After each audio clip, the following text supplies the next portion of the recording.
নমস্কাৰ বন্ধু বান্ধৱীসকল, আকৌ এটি নতুন ভিডিঅ'লৈ আপোনালোক সকলোকে স্বাগতম জনাইছোঁ। আজিৰ এই ভিডিঅ'টিত ৰৌ মাছে মানুহৰ শৰীৰত কেনেধৰণে উপকাৰ সাধে তাৰ বিষয়ে ক'ম। গতিকে এই ভিডিঅ'টি অকণো স্কিপ নকৰাকৈ আগলৈকে চাব। ৰৌ মাছে শৰীৰৰ কৰ্মতৎপৰতা বৃদ্ধি কৰে। ৰৌ মাছত যথেষ্ট পৰিমাণে ওমেগা 3 ফেটি এচিড থাকে, যিয়ে মানুহৰ শৰীৰৰ ৰোগ প্ৰতিৰোধ ক্ষমতা বৃদ্ধি কৰে। ৰৌ মাছত এনে কিছু প্ৰাকৃতিক উপাদান থাকে যিয়ে মানুহৰ হাড়ৰ ৰোগ আঁতৰ কৰাত সহায় কৰে।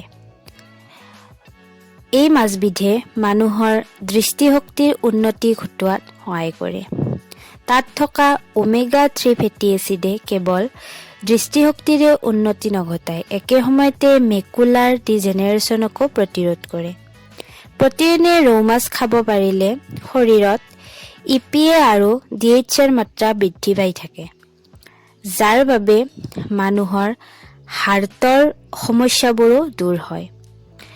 এই মাছবিধত থকা প্ৰটিনে মানুহৰ ছাল স্বাভাৱিকভাৱেই উজ্জ্বল আৰু প্ৰাণৱন্ত কৰি তোলে।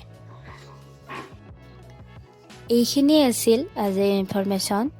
গতিকে আমাৰ এই ভিডিঅ'টি যদি আপোনালোকে চাই ভাল পায়, তেতিয়াহ'লে এই ভিডিঅ'টি লাইক কৰিব, শ্বেয়াৰ কৰিব, কমেণ্ট কৰিব, লগতে আমাৰ এই চেনেলটি ছাবস্ক্ৰাইব কৰিব।